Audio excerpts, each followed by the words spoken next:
Hello everyone, welcome once again to Deep Mind Academy. मैं शिवम पांडे, आपका host और दोस्त। एक बार फिर से आपके सामने हम पढ़ रहे हैं class 9th history chapter 4 forest society and colonialism. Part 1 में हमने पढ़ा कि इस चैप्टर को पढ़ना क्यों इम्पोर्टेंट है, फिर फॉरेस्ट एरियाज को कैसे घटाया गया और कल्टीवेशन एरिया को क्यों बढ़ाया गया, रेलवे का एक्सपांशन, रॉयल नेवी की डिमांड, और इस तरह से क्या हुआ, इंडिया के फॉरेस्ट रिसोर्सेज का ब्रिटिशर्स ने यूज़ किया, प्रॉपर सर्वे हुआ, देहरादून में इंडिया की साइंटिफिक फॉरेस्ट्री का पहला कॉलेज खोला गया जिसमें सिखाया गया कि कैसे रिक्वायर्ड टिम्बर का ग्रो किया जा सकता है और नेचुरल फॉरेस्ट को कैसे डिस्ट्रॉय किया जा सकता है और कैसे आसपास के लोगों को थोड़ी दिक्कत हुई। अब हम पढ़ेंगे कि कौन सा जो डेट्रिच ब्रैंडिच जो जर्मन था स्पेशलिस्ट, वो उसने क्या हेल्प की, किस तरह के लॉ बनाए और साइंटिफिक फॉरेस्ट एग्जैक्टली क्या थी, how it affects the life of the people, लोगों ने इस पर कैसे रिबेल किया। ये बहुत सारी चीज़ें, forest law, types of forest, hunting, कई सारी चीज़ें हम यहाँ पे पढ़ने वाले हैं इस लेक्चर में। तो बनाइए मेरे साथ और स्टार्ट करते हैं। सबसे पहले साइंटिफिक फॉरेस्ट्री। सवाल है साइंटिफिक फॉरेस्ट्री थी क्या, और ये एग्जाम में आएगा that what do you mean by word scientific forestry, और फिर वहाँ पे आपको इसका जवाब देना होगा। तो चलिए शुरू करते हैं। जब भी हम बात करेंगे साइंटिफिक फॉरेस्ट्री की तो लिखा है a system of cutting trees controlled by the forest department in which old trees are cut and new ones plant. इसमें क्या किया गया, कंफर्म किया गया कि हर साल एक fix area forest department decide करेगा सर्वे करके। यहाँ से जो नेचुरल फॉरेस्ट जिसमें हर्ब शर्ब, छोटे बड़े इंसेक्ट, सारे तरह के मिक्स प्लांट पाए जाते हैं, उनको क्लियर किया जाएगा और इनको एक स्ट्रेट लाइन में प्लांट किया जाएगा और सारे के सारे ओक और सील के ट्रीज लगाए जाएंगे जो टिम्बर के लिए अच्छे अच्छे लंबे वुड लॉग प्रोवाइड करें। आपने देखा होगा कई सारे फॉरेस्ट में आप गए होंगे तो आप सोचते होंगे पेड़ सीधे क्यों लगे हैं, बीच में बिल्कुल गैप नहीं है, अपने आप पेड़ सीधे कैसे उगते हैं, ये मैं पहले सोचता था। फिर जब क्लास 9th पढ़ा ना, तब मुझे समझ में आया कि इनको इस तरह से लगाया गया है। और लगाया गया था किस पर्पज से, पर्पज था कि हम अपने आप के लिए अच्छा टिम्बर निकाल पाएं। ठीक है।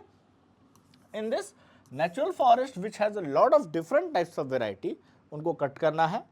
In their place one types of tree were planted in the straight row, और इसी को कहा जाता है प्लांटेशन, जहां पे एक सिंगल टाइप के ट्रीज या प्लांट्स या क्रॉप्स लगाई जाए। फॉरेस्ट ऑफिशियल सर्वे करते हैं फॉरेस्ट का, estimated the area under the different types of tree, made working plans for the forest management, they plan how much area for the plantation should be cleared every year. फिर वहाँ पे replant करेंगे और अगला area cut करेंगे, क्योंकि replant करने के बाद जब ये तैयार होते थे फिर से इनको कट किया जाता था। So the area was cut then to be replanted so that it was ready to be cut again after some year, 10 year 15 year के बाद फिर उस एरिया में जब प्रॉपर वो वुड तैयार होता था तो कट करते थे, फिर वहाँ पे रीप्लांट करते थे।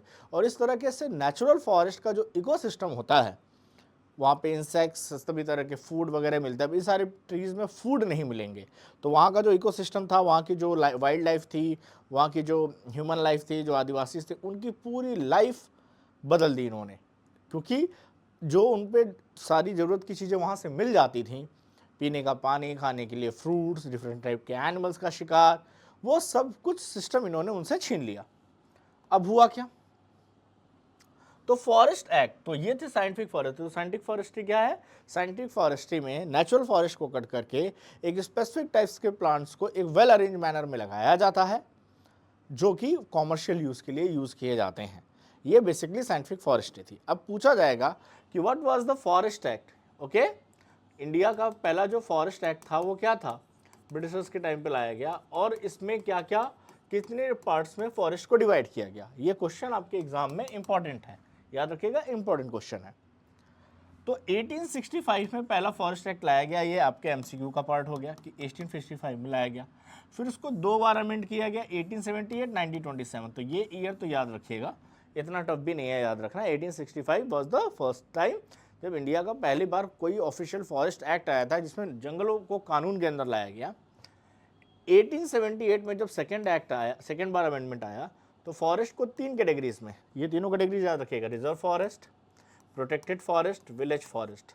मोटी मोटा आज भी रिजर्व फॉरेस्ट वाला सिस्टम चलता है। तो उसी एक्ट में थोड़े बहुत बदलाव के साथ आज भी वही सेम कानून फॉलो होता है, क्योंकि 1927 में लेटेस्ट वर्जन आया था। द बेस्ट फॉरेस्ट जो बोला गया उसे रिजर्व फॉरेस्ट बोला गया। ये वो फॉरेस्ट है जहाँ पे विलेजर्स को कुछ भी लेना, एक दिन का भी लेना अलाउ नहीं है, सरकार का ही वो सब कुछ है, क्योंकि यही रिजर्व फॉरेस्ट का मतलब ये ट्रीज को प्लांट करते थे उसी तरीके से अपने रिकॉर्ड से टिम्बर पाने के लिए। ठीक है, तो anything from the forest they can not use.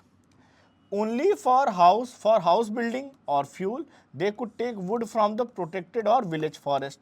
तो प्रोटेक्टेड और विलेज फॉरेस्ट जो था इनका, ठीक है, प्रोटेक्टेड और विलेज फॉरेस्ट, इसमें भी लिमिटेशन थी, बट हाँ क्योंकि ये लोग उसी पे डिपेंडेंट थे तो कुछ ज़रूरत की चीज़ें लेने देते थे उसमें से। लेकिन जो most best part of the forest था उसको क्लियर करके उन्होंने रिजर्व फॉरेस्ट बना लिया था, और रिजर्व फॉरेस्ट का एरिया बढ़ा दिया था, बल्कि प्रोटेक्टेड और विलेज फॉरेस्ट का एरिया छोटा कर दिया था। तो कई लोगों का जो बिजनेस जिन मेडिसिन पे, हर्ब्स एंड सर्ब्स पे चलता था, वो बिजनेस चेंज हो गया। कई लोग जो उन फॉरेस्ट एरिया के अंदर रहते थे उनको वो जगह छोड़नी पड़ गई। तो क्या हुआ लोगों की लाइफ पे? Effects of forest act on the life of people, लोगों की जिंदगी पे क्या असर हुआ, कैसे इन लोगों की जिंदगी चेंज हुई, देखिए देखते हैं। Forester's and villagers had very different ideas of what a good forest should look like. अब फॉरेस्टर्स और विलेजर, मतलब फॉरेस्टर्स का मतलब वो जो साइंटिफिक वे में काम कर रहे थे, उनका देखने का तरीका अलग था। उनको अपने फ़ायदे दिख रहे थे कि फॉरेस्ट जो ये जंगली तरह से अपने नेचुरली वे में उगे हैं, ये किसी काम के नहीं हैं। इनको एक प्रॉपर मेथड से अगर किया जाए, इसमें चेंजेस लाया जाए तो ये बहुत काम क्योंकि। वहीं विलेजर्स के लिए जंगल जैसा ग्रो है नेचुरली बहुत काम का है, क्योंकि उस इकोसिस्टम में वो ढल चुके हैं, उनको जो भी ज़रूरत की चीज़ है उससे मिल जाती है। तो अगर वो साइंटिफिक वे से किया जाएगा तो पहले तो वो रिस्ट्रिक्टेड एरिया हो जाएगा, दूसरा वो उनकी सारी ज़रूरतें कंप्लीट नहीं कर पाएगा, और ये पूरा एक नया इकोसिस्टम होगा जिसमें एनिमल से लेके ह्यूमन बीइंग दोनों को सर्वाइव करने में दिक्कत होगी। Villager wanted forest with a mixture of species to satisfy different needs like fuel, fodder and leaves. Villagers उस लीव से प्लेट्स बनाते थे, फ्रूट्स खाने को मिलते थे, फ्यूल मिलता था, घर बनाने को मिलता था, फेंस अपना घर कर पाते थे। अब वो सारी चीज़ें क्या है, नहीं मिलेंगी। Forest department on the other hand wanted trees which were suitable for building ships and railways. इनको रेलवेज के स्लीपर्स, रेलवेज के कोचेस और शिप्स बनाने के लिए जो भी लकड़ियाँ चाहिए, जैसे ओक ट्रीज का, ओक फॉरेस्ट इंग्लैंड में तो ख़त्म हो गए थे, तो इनको इस तरह के फॉरेस्ट के ट्रीज यहाँ पे चाहिए थे। They need trees that could provide hardwood and they should be very tall and straight. इसलिए आप पहाड़ों पे जाइए, जो पेड़ आपको दिखते हैं वो कैसे दिखते हैं, एकदम टॉल और स्ट्रेट दिखते हैं, क्योंकि उसी तरह की रिक्वायरमेंट थी। और ये सब पहाड़ी एरियाज में, जंगली एरियाज में बहुत तेज़ी से चला। So particular species like teak and sal, दो तरह के ट्रीजों को प्रमोट किया गया और अदर को क्या कर दिया गया, कट कर दिया गया। और इसलिए टीक और साल के ट्रीज आज भी इंडिया में आपको फॉरेस्ट में बहुत ज़्यादा देखने को मिलेंगे।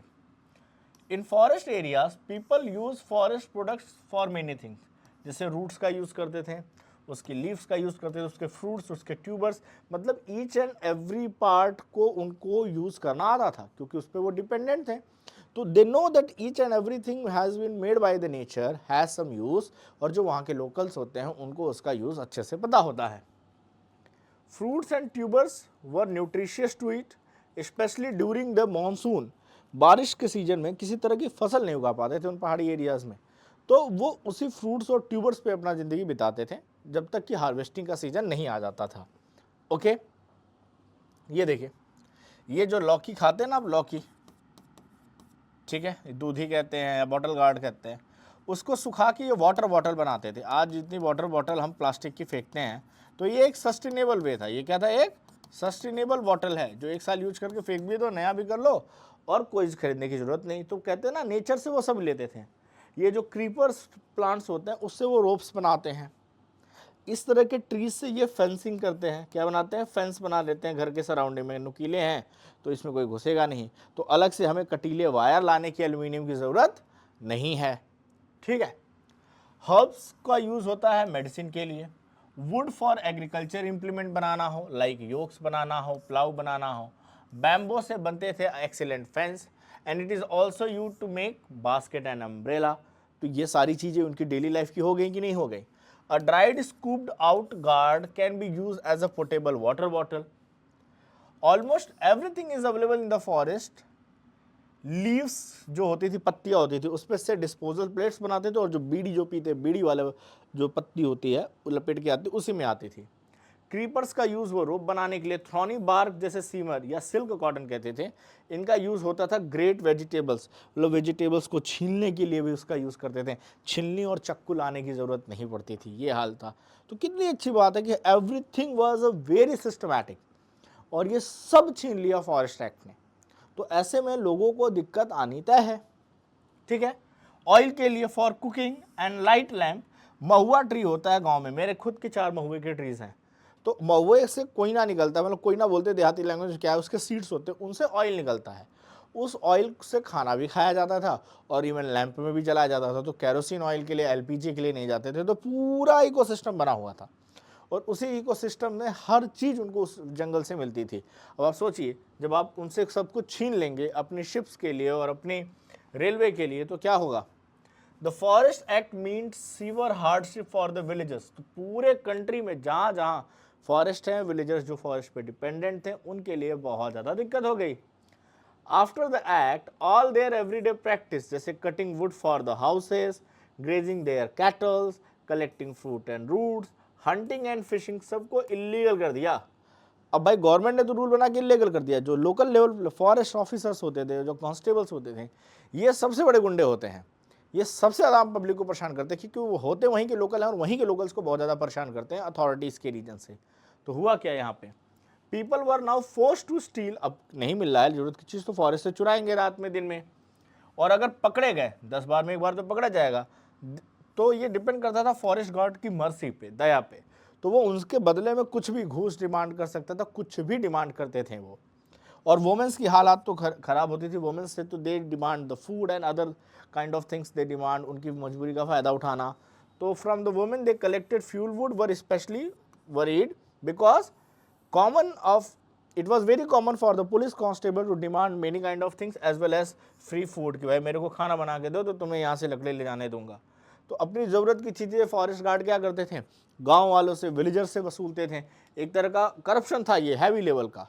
तो जब पुलिस प्रशासन आया तभी से करप्शन चालू हो गया यहाँ पे बहुत तेजी से। अब सवाल ये है कि फॉरेस्ट रूल से कल्टीवेशन पे क्या इफेक्ट आया। कल्टीवेशन पे क्या इफेक्ट आया ये पढ़ेंगे हम नेक्स्ट टॉपिक में, that how did forest rule affect the cultivation. इसमें हम झूम कल्टीवेशन, शिफ्टिंग कल्टीवेशन, इसके जितने नाम हैं, अलग अलग कॉन्टिनेंट में इसको क्या कहा जाता है, कैसे इंडिया पे इसका इम्पैक्ट पड़ा फॉरेस्ट लॉ का, लोगों ने फिर क्या किया, ये सारी चीज़ें पढ़ेंगे हम नेक्स्ट पार्ट में। तो बने रहिए आप टी पॉइंट अकेडमी के साथ, आपको ऐसी इन्फॉर्मेटिव वीडियो टॉपिक वाइज मिलती रहेगी। सबसे खास बात क्या है, हम चैप्टर को पूरे टॉपिक्स में डिवाइड करते हैं कि बच्चे को जो टॉपिक पढ़ना हो वो उसी टॉपिक की वीडियो निकाल के पढ़ सकता है। कोई ज़रूरी नहीं कि उसको भगा के पूरा चैप्टर देखना पड़े। So that's all for today. T point academy को सब्सक्राइब कीजिए, बने रहिए हमारे साथ। मिलते हैं आपसे नेक्स्ट लेक्चर में। Bye everyone.